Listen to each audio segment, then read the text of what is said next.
For today's vlog, magluluto tayo ng ginisang okra at patola.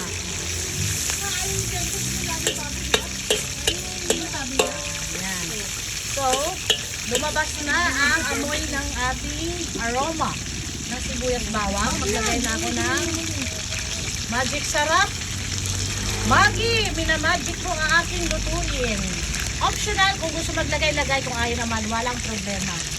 Then, maglalagay tayo ng kalahating giniling sahog. Maglagay na rin ako ng paminta para magisa na rin ang paminta. Mas masarap pag naigisa ang paminta. Hindi na palitan mo to or hugasan mo kasi may ano pa. Tapos maglagay tayo ng mga kalahating kutsara muna na asin. Ayan, konting asin lang muna. Mamaya na tayo mag-finalize sa timpla. Kapag nakalagay na o nakahalo na ang ating gulay. Ayan. Ito guys, lutong probinsya ito. Ewan ko sa inyo kung niluluto nyo to kasi sa amin niluluto namin ito. Okra patola.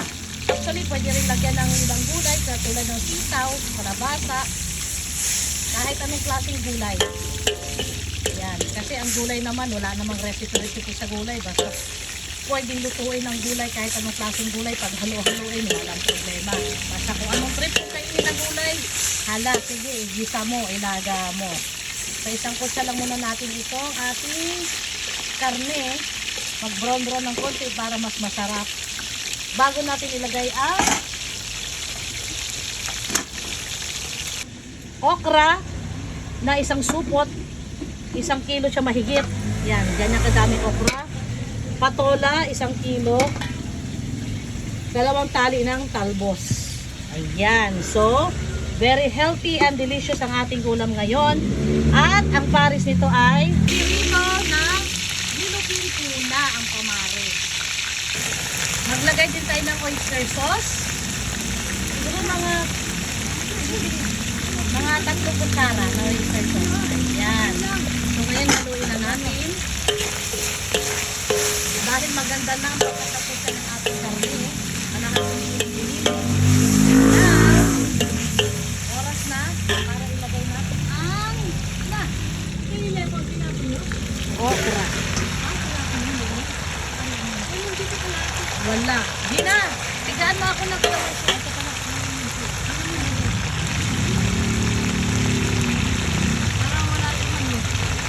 Para hindi magsipon-sipon o lalapot ang okra, lagyan nyo ng lemon or kalamansi. Ako na yan, ko na yan ang sekreto mga kutunan. So, mahagya lang natin ito i-gisa. Ilagay natin ang patola. Kasi hindi maganda pag na-overcook ang ating okra. Sarap! Sarap!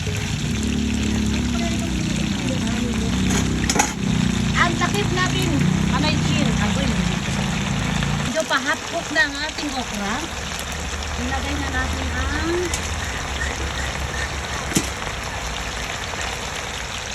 patola. Haluin lang natin.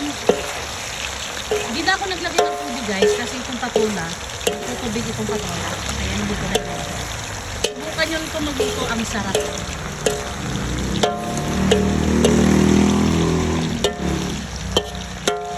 Takpan muna natin.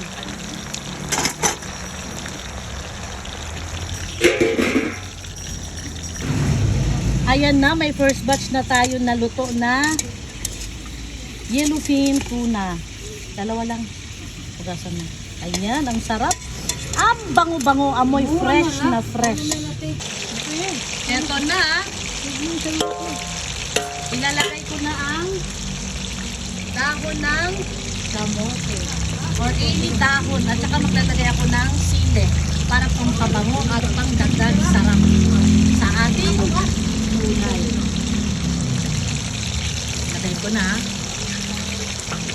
Kahit anong gulay pwede nyo ihalo ha. Walang ano to, walang restriction. Gulay is life. So ito na, hinahalo ko na para mag-well combine na ang okra, patola at talbos ng kamote. Alokbati, pwede rin kayo maglagay. Ayan. Pwede rin kayo maglagay ng saluyot. Bahala na kayo kung anong gusto nyo ilagay, ilagay nyo. Ang importante, masustansya at masarap ang ating ginisang gulay. Very greeny tayo ngayon mga super mom. Green na green ang ating gulay. Green ang dahon ng talbos, ng kamote. Green ang okra. Green din ang patola. So it's a green day. Ito na mga super mom, luto ng ating ginisang very greeny na gulay. Lahat ay green. Okra, green. Patola, green. At ang dahon ng kamote ay green or talbos. Ayan, patayin ko ng kalan. Super bango, super yummy. Kainan na!